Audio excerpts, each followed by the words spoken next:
नमस्कार दोस्तों, मैं जागरण क्रिकेट आपका यूट्यूब चैनल में स्वागत करता हूं। आज मैं आपको एक कहानी सुनाने जा रहा हूं जिसका शीर्षक है जीवन की समस्याएं, जो कि एक प्रेरणादायक कहानी है जिसे सुनकर आप निश्चित ही कुछ न कुछ सीखेंगे। तो चलिए शुरुआत करते हैं। दोस्तों, एक समय की बात है, राजस्थान के किसी गाँव में एक व्यापारी रहता था। वह जीवन में किसी न किसी समस्याओं से घिरा हुआ रहता था। समस्याएं उस पर हावी हो गई थी। उस पर बाजार में आई मंदी की समस्या या व्यापार की समस्या या जीवन में खान पान की समस्या या स्वास्थ्य समस्या, कोई ना कोई समस्या उस पर हावी रहती थी। वह सोचने लगा एक दिन कि मैं ऐसा हल निकालूं जिससे इन समस्याओं का समाधान किया जा सके और मैं जीवन में खुश रह सकूं और खुशी से जीवन बिता सकूं। बहुत कुछ सोचने के बावजूद भी वह समस्याओं का हल नहीं निकाल सका। इसी दौरान उसने लोगों से सुना कि गांव में एक बाबा आया हुआ है जो लोगों की समस्याओं का हल निकाल देता है। वह बहुत खुश हुआ और उसने भी सोचा कि क्यों ना मैं अपनी समस्याओं का हल बाबा से ले लूं। तब वह ऐसा ही करने बाबा के पास चला गया। फिर बाबा से वह बोला कि बाबा, मेरे साथ बहुत सी समस्याएं हैं। व्यापार में आई समस्या, बाजार में आई उतार चढ़ाव की समस्या, जीवन में खान पान की समस्या या स्वास्थ्य संबंधी समस्याओं का मैं हमेशा सामना करता रहता हूँ। कोई भी समस्या मेरे साथ रहती है और मैं इनसे छूटता नहीं हूँ। फिर बाबा व्यापारी की बातों को ध्यानपूर्वक सुन रहा था और मुस्कुराया और उसने जवाब दिया, मैं तुम्हारी समस्याओं का हल निकाल दूंगा। मैं तुम्हारी समस्याओं का हल कल बता दूंगा, लेकिन इसके लिए भी तुम्हें मेरा एक काम करना होगा। व्यापारी ने बहुत ही खुशी से पूछा, बताइए बाबा, मुझे क्या करना होगा। बाबा ने उत्तर दिया, तुम्हें मेरे साथ आए 100 टुकड़ियों की ऊँटों की रात भर रखवाली करनी होगी, लेकिन जब सभी ऊँट सो जाए तभी तुम सोना। यदि कोई भी ऊँट ना सोए तो तुम मत सोना।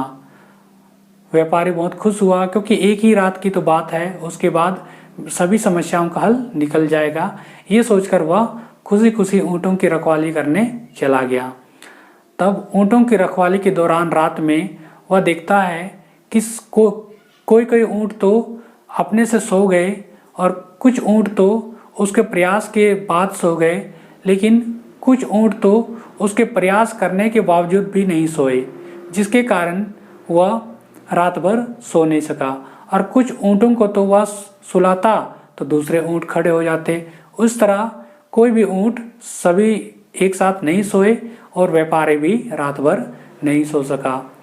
सुबह जब उठकर बाबा के पास आया और बताया कि बाबा, मैं रात भर नहीं सो सका क्योंकि सभी ऊँट एक साथ नहीं सो रहे थे।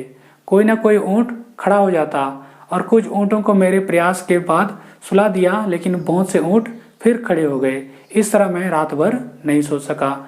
बाबा मुस्कुराया और समझाते हुए बोला कि यही तो मैं तुम्हें समझाना चाहता था कि जीवन की समस्याएं भी एक साथ हमारे जीवन में समाप्त नहीं होती है। कोई ना कोई समस्याओं का सामना हमें करना पड़ता है। ये जो समस्याएं हैं हमारे जीवन की अभिन्न अंग है। इसे साथ लेकर के आगे बढ़ना चाहिए या इसे बगल में रख करके या इनको नज़रअंदाज करके आगे बढ़ा जा सकता है। दोस्तों, ये इस कहानी से हमें ये शिक्षा मिलती है कि हमारे जीवन में जो भी समस्याएं हैं वो सभी एक साथ नहीं समाप्त होती हैं, वो हमेशा साथ साथ चलती है। लेकिन समस्याओं को हमारे ऊपर हावी नहीं होने देना है, हमारे ऊपर ज़्यादा उसका असर नहीं करने देना है। उन समस्याओं को झेलते हुए, कठिन मेहनत करते हुए ईमानदारी से आगे बढ़ेंगे तो हमें सफलता जरूर मिलेगी। ये जो समस्याएं हैं समय के साथ खुद ब खुद समाप्त हो जाएंगी। जिस तरह से कहानी में सभी ऊँट एक साथ नहीं सो रहे थे, उसी तरह समस्याएं भी सभी एक साथ समाप्त नहीं होंगी। जैसे ऊँट कुछ सोच रहे थे तो कुछ उठ जा रहे थे, उसी प्रकार समस्याएं भी कुछ समाप्त हो जाएंगी और फिर से नई समस्याओं का उत्पन्न हो जाएगा। लेकिन हमें इन समस्याओं को अपने जीवन के ऊपर हावी नहीं होने देना है और आगे बढ़ते जाना है। तो दोस्तों, इस तरह अगर हम लोग करते हैं तो हम लोग जीवन में खुश रह पाएंगे और हमारा जीवन सही से बीत जाएगा। दोस्तों, ये छोटी सी कहानी थी, आपको कैसे लगी आप मुझे ज़रूर बताएं। इस कहानी के बारे में ज़रूर कमेंट करें और चैनल पर नए हैं तो नीचे लाल बटन का सब्सक्राइबर्स बटन है, उसे दबा दें और इस वीडियो को शेयर कर दें। तो मिलते हैं अगले किसी मोटिवेशनल वीडियो के साथ, तब तक के लिए नमस्कार।